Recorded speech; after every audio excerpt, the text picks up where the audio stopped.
Welcome back to 32 Ways to Connect. I'm Mary. We are on day 9, and today's word is hold.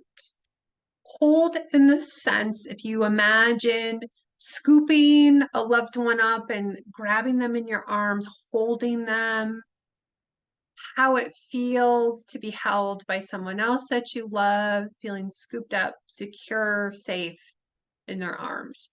That energetic of hold. So how can that sense of holding feed our connection and open us? I'll tell you, don't worry. Most of our life is spent starting things and finishing things, starting things and finishing things. And the truth is, it takes usually a short amount of time to go, I'm starting this. I've decided, lots of excitement, energy around it, newness, right? A short amount of time. And then there's an in-between that usually lasts much, much longer until we reach a conclusion, an ending, something heals, we feel transformed, but there's an end. Again, usually happens in a small amount of time. And what we do is spend a lot of time connected and attached to this sense of brand newness and beginnings and ending or clearing things out. When the reality is most of our life is spent in that in-between state. It may look like waiting, being patient, trial and error. So inserting the energetic of holding in those bigger lawn spaces, those periods of our life from beginning to end, and not every beginning and end is lawn.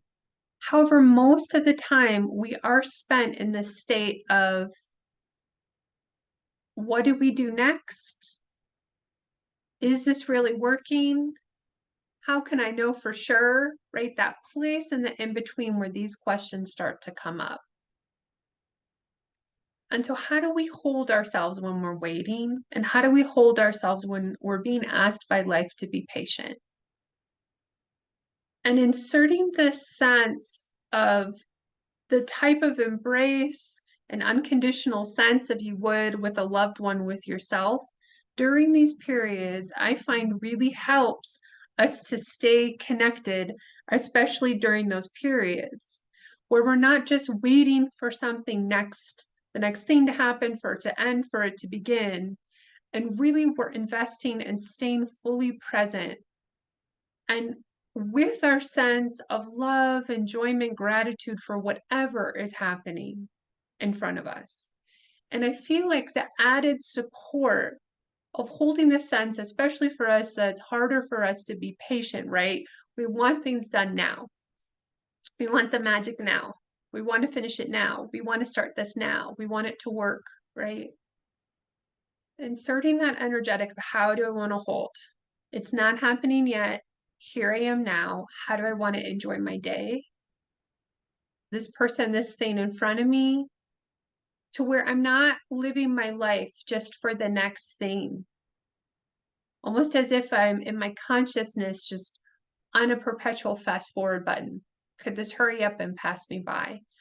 Holding it, putting the insertion of that energy really within our bodies, of when it's hard for us to be still, when we need a sense of comfort, when we're struggling to stay present, can help us to open up to no matter what is occurring, no matter what phase we're in on our journey or in our life.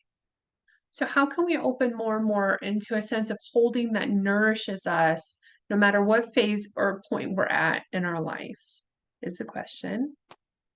First card I pulled was a Page of Swords. Page of Swords usually is about a sense of breaking free in unconventional sense. And this is in the position of letting go. So I would briefly keep it to this. How are things not working for you in your mental body, in the way that you're talking to yourself about your life? Maybe you're trying different ways. I believe it's time just to kind of sit down and come back to a present place where you can survey honestly from more of like a logical, steady place, what's working, what's not working. what's working, what's not working. I've tried lots of things and honoring that, but starting to get more of like a focal point. Present card, I see this as a cup reversed, which means a disconnect usually from pleasure. So, what do we need to do to have you open, especially those five senses, in really delicious ways and looking and seeing beauty in our world, going to see art, going on walks, having a delicious tea that's nourishing, going and getting body work done and getting loved on in that way, connecting with friends. How can we go back to places where we have pleasure? Will help you very much so in the present moment in that sense of holding. Yeah, because why would we want to feel like we're held if it's not enjoyable? A lot of times we don't trust ourselves to hold ourselves because we're usually beating ourselves up about something. We're like, no, don't want to stay here. So how can you start creating an atmosphere within yourself, maybe even in your mental dialogue, that feels really sweet and soft and you feel held by? Lastly, Three of Swords in reverse. Three of Swords traditionally is a card of sorrow or tension. And for me, what comes up immediately is three's a crowd. So, what's the overcrowding that's happening? The sense of sadness you may be having with the reversal. My feeling sense here is that this is about to shift. So again, bringing all the energetics in and the helpful things that we've talked about, trying them on, seeing if they work for you around holding and coming back into pleasure. So take what's useful, release what's not. All my love to each one of you. I'll see you very soon.